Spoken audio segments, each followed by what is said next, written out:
Alright, everybody. Welcome back to the craft. I hope my webcam is the same size, kind of. I had to reorient a couple things, and I got some new headphones, which is pretty neat. Oh, it's very nice. It did not fix the audio output problem I was having. That's fine. Great, now I have audio. Now let me just turn this up. I need to turn it up excessively because it'll get turned down in post. Will it? Does this have a separate? No.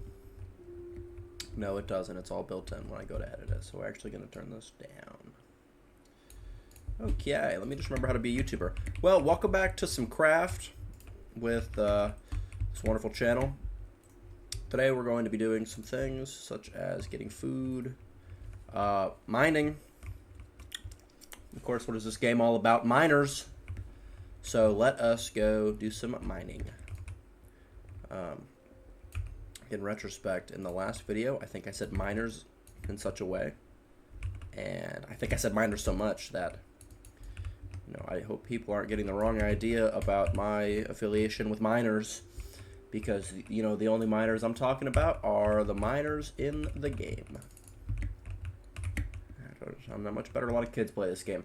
But no, so what I'm referring to is basically just people who, like coal miners, you know, you wouldn't look at me weird if I was talking about coal miners, but you look at me weird if I'm talking about miners. But that's not what we're talking about today. Today I don't know, we're just going to have a good time. I'm not really doing anything until I have to go to work, so we're going to record a YouTube video. Really lean into my growing passion for YouTube. And soon, if I can figure it out, how to get a PlayStation 5, you know, plugged up into all my setup and such, then hopefully we'll be able to get some PlayStation 5 games going on the channel, and potentially some other stuff. But we're working on that. But first, we need to find food. I'm not too sure why no food generated on this world. Wow, let's take a moment to appreciate the line, why no food spawned in this world. It is because food doesn't spawn, animals do, and crops do. Which are food, I guess. I don't know, anyway. I don't know my keybinds. Where is this button? A buddy of mine, he used to use R as his key to go into third person, and it is like, I don't even know how to describe it. It's cracked. It's just the method, basically, is what it is. It is just the method to success, because, you know, you're running around and you need to look quickly. You know, where are pigs? Where are animals? Boom, we're looking. It's quite nice, actually. And looks like we're looking at a cave with some iron and some other stuff. So we're going to tactically use this environment to our advantage. Look at me. Can you believe it? I am actually playing a video game, and I'm not bad at it. Unlike Clash, where, you know, genuinely some of the lowest tier gameplay. You know, you're looking at, I mean, basically I play like a kid, like a little kid. Just throw stuff down and hope that it works out. No, that's not the meth. The method is that you have to gain skill and know placements and stuff like that. Which in the many years I've played Clash, it has just exited my brain. I don't know why. I feel like I used to be good at Clash. Well, maybe, what if I was never good at Clash and it was actually just because I was a kid and I was like, oh, I'm so good at Clash. We'll never know.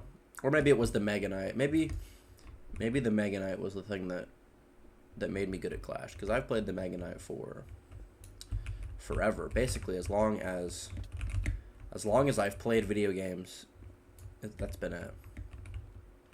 I mean, when did Clash come out? 2016. I actually have a screenshot from the first day I ever played Clash. It's of my Apple purchase history, and it shows it's like Clash came out on like March the 2nd. I had Clash downloaded on March the 4th. So, you know, in terms of OG, I'm pretty OG. Like, I'm more OG than some people who aren't.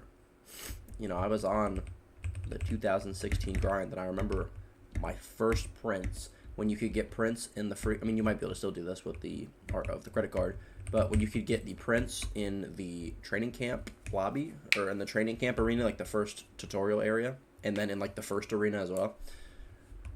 Ah, the good old days. Back before Clash was so pay to win, and the game would just let you win. It would just give you stuff like that, and you'd be overpowered, and then nobody else would have it. And then you'd be on like a hot streak. You'd be winning so much, and then you'd get into Bone Pit, which is the second arena, and then everything would go downhill. Because in Bone Pit, you unlock the Skeleton Army, and if you know anything about Skeleton Army, it's very, very good against sprints. I mean, and what do you have for spells? You have arrows. And I think that's it. Because you didn't get zapped until like Arena 4 or 5. Because it was... Arena 3 was the Barb Bolt, and Arena 5 was... Arena 3 was Barb Bolt, Arena 4 was Pekka's Playhouse, 5 was Spell Valley. But I don't remember. Like, I don't know for certain. But I'm pretty sure that's what it was back then. Now, I think Pekka's Playhouse is like Arena 6 for some reason, and they just changed it for no reason. I don't really know why they've rearranged all of them. I think Spell Valley is like 4 or 5 now. I don't even know why. Like, they're just restructuring the whole game, and they're kind of flipping around what cards go into which arenas. And sometimes they make a decision, and I'm just like, what was the rationale behind that? Why did you put, you know, this card in an arena that makes no sense to have that card, basically? And I don't understand that. When they would move stuff around, like, I don't remember what, I don't even think the Zap. I don't think Zap is in Spell Valley anymore, which doesn't make sense, because why is the Zap electricity spell? This can spawn anywhere but the Nether. I did not know that. You know, why is the Zap, the freaking electricity spell, why is that in a arena that's not literally themed around spells and the wizard and all them? That never did quite make sense to me. It just doesn't work, you know? But, you know, we'll never know with Supercell, or Greedy Cell as they are called in every community that likes having fun. Because, you know, Supercell is becoming a incredibly greedy company. You know, they used to be a good company. And now it's like everybody always says, it's all about the credit card. It's how effectively can I pay to win is all it is. And you know what? I'm almost disappointed in myself, because I have paid to win. You know, I don't win based on skill. I win based on the fact that I bought Evolutions when they came out, and I bought, you know, all the stuff, Heroes and all that when they came out, and it's just, you know, I buy the Battle Pass some seasons, and I'm just like, what am I doing with myself? Where I spend money on Clash instead of, you know, buying things that matter. And, you know, everything is so predatory. Like, literally, you go into the item shop, and just to get to, like, the free stuff, or to get to, like, the cheap stuff, all the way at the bottom, you just buy with gold. You have, like, 10 pages all the way down, and it's all just, like, offers. Do you want to buy a hero? Do you want to buy a champion? And it's so predatory. It's like $15 to buy a single, like, hero. $15. There's like 11 of them in the game or something like that. So just imagine, you know, kid is playing the game, and he gets a hold of his mom's credit card, and he sees all the flashing lights. It's like casinos, you know, they see all the flashing lights and all the ding, ding, ding, ding, ding, and all that, and then they want to buy. So, taking advantage of fragile minds, essentially, is what it is. To gain money, which is what Supercell does now. So let's talk about some housing. How are we going to build? So what is down there? That could be important. Okay. There is a lot down there. Let us... All right, let's actually go back to the surface. Let's start with that. Let's start with some of this. Some of the going up to the top. Okay. Where are the mobs at? I feel like there should be some mobs out here. I mean, not that I'm complaining that I'm not getting murked right now, but I'm just saying. It's very interesting. It's I'm like almost nervous. Like, when is a creeper or a skeleton just gonna pop out of nowhere? I mean, I have to fix this. I don't know. I think this is part of one of my mods. Why does this menu look like this? I guess that's fine. Set it to fancy. My computer could handle it. Look at that. We can get dynamic lighting that looks good. So I don't understand. So are these not just pigs? I guess I didn't really try to kill one before. What do you drop? Oh, okay, pork chop. I thought I dropped beef. I'm like, what? What was that? But no, that's cool. All right, well, I kind of want to build near where I'm at. This like little cave, this like little drop down. So where can I build? I don't understand where I want to go. I guess let me just kill this guy, and we'll make our way over there, and then we'll win. But yeah. Oh, here's a great story to tell. I don't know who has this channel and who's gonna watch this, but you know, the other day, oh, you know me, I'm such a bad boy. I am a reckless operative. Nobody can control me. I made a big oopsie, you know, the other night. Totally on purpose, but maybe on accident. I clocked out early at work, and now I'm afraid to go to work today because I'm pretty sure I'm gonna get slimed when I get there. Management is going to have their word and their way with me, and I'm nervous, you know. You never know with some people. They're unpredictable, like loose cannons. You never know. You could walk in and things could be great or things could be terrible, and you'll never know. I mean, I'm sure that's true with, I guess I've held a couple jobs. That's basically true with every job. You know, you can never get a good read on them. And that's the point. You know, you live in constant fear of, what will the big boss do? You know, and like the thing with like security cameras, like Big Brother is always watching. And when you least expect it, they sneak up on you and they say, we have footage of you doing something, and it's just like you were slacking off from this time to this time, and it's just like, you know, at a certain point they're doing too much. And you know, in my humble opinion, I think all that does, in my eyes, is decrease productivity, because if I'm being watched and preyed upon by the people that I'm supposed to, you know, answer to, it's a glowing bush, then why do I want to do anything? You know, what's the word I'm looking for? It kills morale is what it is. It's a morale killer, essentially. And, you know, all it does is just, it puts people down in the dumps. It puts people in a position where they don't want to come to work, where fun is not allowed. It's like, you know, I don't want to show up to an environment where if I, you know, do something or make a joke, or, you know, if I'm not entirely on task for a minute, you know, I don't want to go into an environment where that's, you know, where it just turns into a big thing, and it's basically like a death sentence. Can you tell I'm walking around looking for this Oakwood? And that's just not an environment that people want to go to. And like, yeah, obviously you have to work and you don't really have a choice in that. But it's like, if work could be made easier by the people who, you know, basically control your whole work environment and your whole job, then I don't know why so many people go to like tearing down, you know, fun and want to make it seem, you know, I always like the idea of a workplace as a family, but a lot of people, they just like to sort of, they look at that and they think that's bad for business, when in reality I think it's good. I think it makes it easier for people to work together and to get along, and I think that creates work that is done more efficiently, done more effectively. So, you know, it's a win for the employee, you know, sort of. And it's also a win for the higher-ups, because they get what they want, because they get nice, productive, hard people, hard workers. But then they don't have to actually,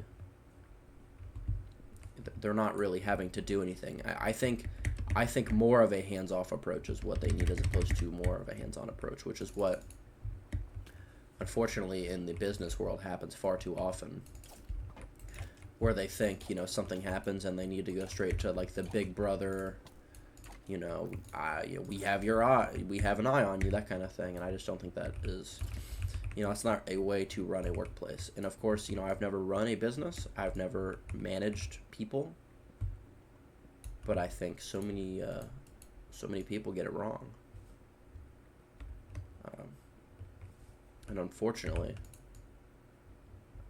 those are the ones that are rewarded, are the ones that take like the most, I guess I don't know but like the most extreme angles, like in the biggest punishments, and that's unfortunately rewarded. And those are the people that are kept on, as opposed to the people that are likable and the people that are really able to make a more of a positive change, as opposed to like the sort of, I don't know, just like controlling changes and like the controlling, and that's not really what people want. It's not a place that people want to go to. Nor is work ever a place that people hardly ever want to go to. But I think it would definitely improve if environments were altered and maybe made a little different. But what do I know? I'm just a kid, right? It's not like I know anything. It's not like I said, I'm a kid. I don't really have a say in anything. So that's just what it is, And of course, ideas don't get considered as often when you're younger, and like things you say are not taken as seriously, and people don't listen, which is weird, because I think young people are the people with a lot of really good ideas, as opposed to older people who are really set in a certain way, and in a certain, they have their way of, they do things in a certain way, which is why I think we need to really can this idea that seniority means so much, or my work history means so much, in the fact that if I worked for so many years, why does that matter? Because my ideas could suck, and I could have just for whatever reason been in that position for a long amount of time. But then there are young people who have little or like a lot less work experience, especially in a particular field, who could come in with fantastic ideas, but they never get the chance to really execute them, because just because they're not taken seriously, or they're kind of put down for having ideas, and older people know it better than they do, and whatever else. It's very frustrating at times. Just like, I don't have a lot of great ideas, but the great ideas that I do have, I feel like aren't taken seriously or really listened to, and oftentimes laughed at even, and it's frustrating, to not have people listen to you. But here's the way I understand it: it's life, 'tis is life, and that's how life will be. That's how life will continue to be. And I think the most important thing, and I think a lot of people need to hear this because they don't hear it from anybody else, but it's just every single person, they can make a difference. It doesn't really matter who you are. It doesn't matter where you come from or whatever. It just matters that you make a positive impact. And I feel like there are a lot of people who are, I don't want to say visionaries. I don't think visionaries is the right word, because not everybody is a visionary, and some people don't know that, but there are a lot of people who have fantastic ideas and are very smart and very capable, and are turned down and not listened to for dumb reasons. But I think there are, a lot of people need to really understand that you need to, if you really believe in your idea that much, then push for it. And if some people don't want it, that's okay, because other people might. And you really have to figure out who will value your idea and who will not. And you need to distance yourself from the people that won't. And the people that put you down, because that that's no way to get somewhere, and there's that's not a way to be successful, basically. But I think a fantastic way to really cap off the ending toward this video is just really just be you. Lean into yourself more. Don't let other people tell you what you can do and what you're capable of and who you are. Because there's nobody that understands you like you understand yourself. But we're just gonna build the foundation here. I really like that ending message. I'm just gonna cap it off here. I like that. So thank you so much for watching, and I think, everybody just be yourself and be comfortable with who you are and what it means to be yourself, and just live your life. Don't let people have so much control over you, because I promise you your life will get so much better if you take control of your own destiny, take the reins, and really lean into what you believe and what you love in. So, goodbye.